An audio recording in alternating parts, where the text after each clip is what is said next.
Students, welcome to Bhavna classes. आप सभी लोग स्क्रीन पर एक क्वेश्चन देख रहे हैं, साइन 18 डिग्री। हमें साइन 18 डिग्री की वैल्यू फाइंड करनी है। यह क्वेश्चन इंपॉर्टेंट है एनडीए के लिए, आईआईटी मेंस के लिए और क्लास 11th में भी हमारे पास ये क्वेश्चन एग्जाम में आता है, आईसीएसई बोर्ड हो या सीबीएसई बोर्ड हो या स्टेट बोर्ड। तो चलिए आज इसका सॉल्यूशन जानते हैं, साइन 18 डिग्री को हमें कैसे सॉल्व करना है। हम सबसे पहले मान लेते हैं थीटा इक्वल टू 18 डिग्री। मान लिया, let theta equal to 18 degree. 5 theta से मैं दोनों साइड मल्टीप्लाई करवा रहा हूं। बेसिकली 5 से मैं मल्टीप्लाई करवा रहा हूं, लेफ्ट साइड 5 थीटा हो गया और राइट साइड को 5 इंटू 18 दैट इज 90 डिग्री हो गया, राइट। मैं इसको ब्रेक कर रहा हूं 5 थीटा को 2 थीटा प्लस 3 थीटा में कर सकते हैं equal to 90 degree. 2 theta equal to 90 minus 3 theta हो गया। यह इक्वेशन हम ध्यान रखते हैं, राइट। आप सोच रहे होंगे 2 थीटा और 3 थीटा में ब्रेक करने का क्या रीजन है। तो बखूबी जानते हैं हम लोग, हमें साइन 2 थीटा की वैल्यू भी पता होती है और साइन 3 थीटा की वैल्यू भी पता होती है, या कॉस 2 थीटा भी हमें पता होता है और कॉस 3 थीटा की वैल्यू भी हमें पता होती है। इसलिए हमने सोचा कि 2 थीटा और 3 थीटा में ब्रेक करके देखते हैं। चलिए, इस इक्वेशन 1 को मैं नेक्स्ट पेज में नोट कर रहा हूं, that is 2 theta equal to 90 minus 3 theta. मैं दोनों साइड साइन थीटा साइन से मल्टीप्लाई करवा रहा हूं, मतलब साइन दोनों के साथ लगा रहा हूं मैं। तो ये हो गया साइन 2 थीटा और इस साइड को हो गया साइन 90 माइनस 3 थीटा। तो ये हो जाएगा कि साइन 2 थीटा और कॉम्प्लीमेंट्री एंगल की प्रॉपर्टी से साइन 90 माइनस थीटा जो होता है कॉस थीटा के बराबर होता है, तो ये कॉस 3 थीटा हो गया। हम लोग साइन 2 थीटा का फॉर्मूला जानते हैं, 2 साइन थीटा कॉस थीटा, और cos 3 थीटा का फॉर्मूला होता है 4 cos cube theta minus 3 cos theta.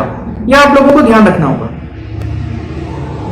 यहां पे नोट करने वाली बात है कि हर एक टर्म के पास cos है, तो मैं cos को कैंसिल कर सकता हूं हर एक जगह से। यहां पे बच गया 2 sin theta equal to 4 cos square theta minus 3। अब मेरे पास एक इक्वेशन ये आ गई। मैं कोशिश करूंगा कि मेरी पूरी इक्वेशन जो चेंज हो जाए वो साइन की टर्म्स में चेंज हो जाए। तो मेरे पास एक फॉर्मूला है कि cos स्क्वायर थीटा को मैं लिख सकता हूं 1 माइनस साइन स्क्वायर थीटा। ये 10th क्लास की एक आइडेंटिटी है, उसके बेसिस पे मैंने इसको चेंज किया। आइडेंटिटी थी sine square theta plus cos square theta equal to 1, और मैं जब चाहूं cos स्क्वायर थीटा को लिख सकता हूं 1 minus sign square theta, right. तो चलिए, अब मेरे पास एक ये इक्वेशन आ गई। इसको मैं क्या लिख सकता हूं, 2 साइन थीटा इक्वल टू 4 से मल्टीप्लाई करवा दिया 4 minus 4 sine square theta minus 3। ये सेम इक्वेशन मैं नेक्स्ट पेज में नोट कर रहा हूं, आप ध्यान दें। 2 sine theta equal to 2 sine theta equal to 4 minus 4 sine square theta minus 3। एक बार हम बैक करके देख भी लें कि यही था। तो 2 sine theta minus 4 sine square theta minus 3। तो इसको आगे सॉल्व करेंगे हम लोग। तो मुझे मिला 2 sine theta equal to minus 4 sine square theta plus 1। ये जो राइट साइड की दोनों टर्म्स है, मैं उठा के लेफ्ट साइड को लेके आ गया, तो ये प्लस में आ गया। ऑलरेडी 2 साइन थीटा मेरे पास अवेलेबल है और ये माइनस 1 इक्वल टू 0। ये एक स्टैंडर्ड क्वाड्रेटिक इक्वेशन मेरे पास बन चुकी है। मैं इसको कंपेयर कर लेता हूं ax square plus bx plus c से, और मेरे पास a की वैल्यू निकल गई 4, b की वैल्यू निकल गई 2 और c की वैल्यू -1। मतलब अब मैं क्या कर रहा हूं, इस क्वाड्रेटिक इक्वेशन को by the help of quadratic formula में इसको सॉल्व करने वाला हूं। तो हम सब जानते हैं quadratic formula minus B plus minus root B square minus 4ac upon 2a, ये हमारे पास क्वाड्रेटिक फॉर्मूला है। मैं यहां पे सभी वैल्यूज रखता हूं, तो -2 plus minus root B square, ये 4 हो जाएगा, -4 इंटू -1 अपॉन 2a, तो 2 इंटू 4। आगे बढ़ाते हैं, इसको सॉल्व करते हैं।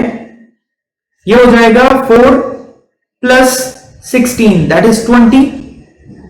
ये मेरे पास यहां पे साइन थीटा की वैल्यू आ रही है।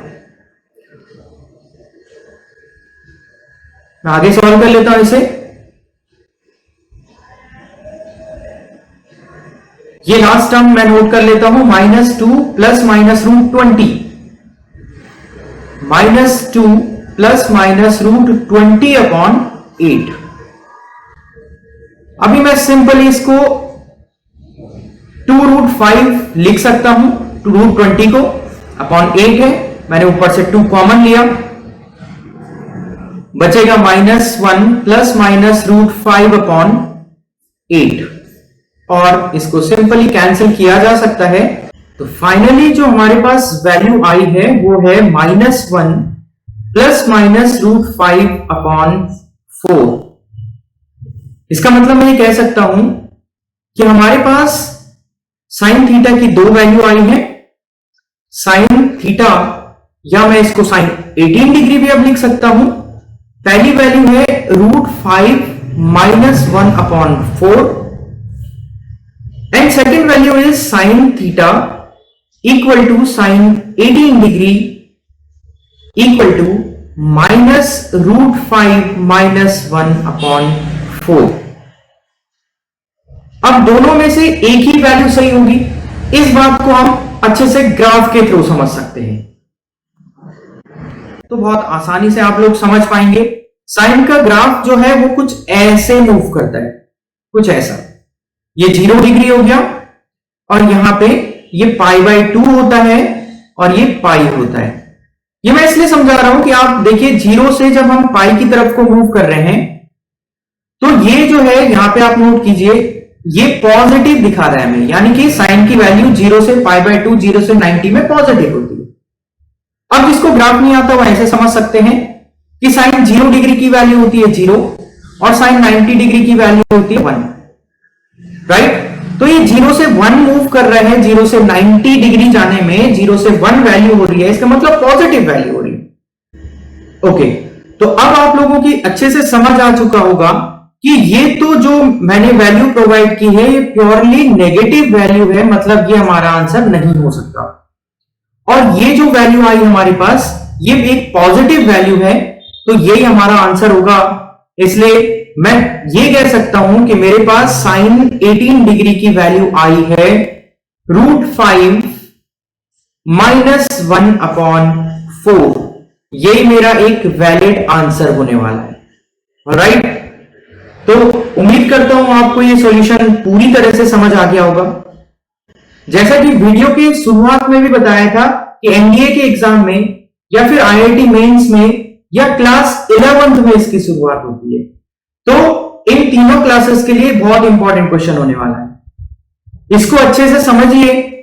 इसके बाद आप एक क्वेश्चन कीजिए, cos 18 डिग्री की वैल्यू आप लोग फाइंड करके बताइए मुझे कितनी हो जाएगी। क्योंकि अगर हमने एक वैल्यू अच्छे से समझ ली तो हम बाकी की सारी वैल्यूज फाइंड कर सकते हैं। इसी तरह का इंटरेस्टिंग क्वेश्चन, इंटरेस्टिंग सॉल्यूशन मेरा नेक्स्ट वीडियो में होने वाला है। फिलहाल इस वीडियो को मैं एंड करता हूं। और हां, अगर आपको ये क्वेश्चन, आपको ये सॉल्यूशन बढ़िया लगा है, अच्छा लगा है, यूजफुल, फ्रूटफुल लगा है, तो आप इस वीडियो को लाइक कीजिए, शेयर कीजिए अपने दोस्तों में, और चैनल को आप जरूर सब्सक्राइब कीजिए। Thank you so much.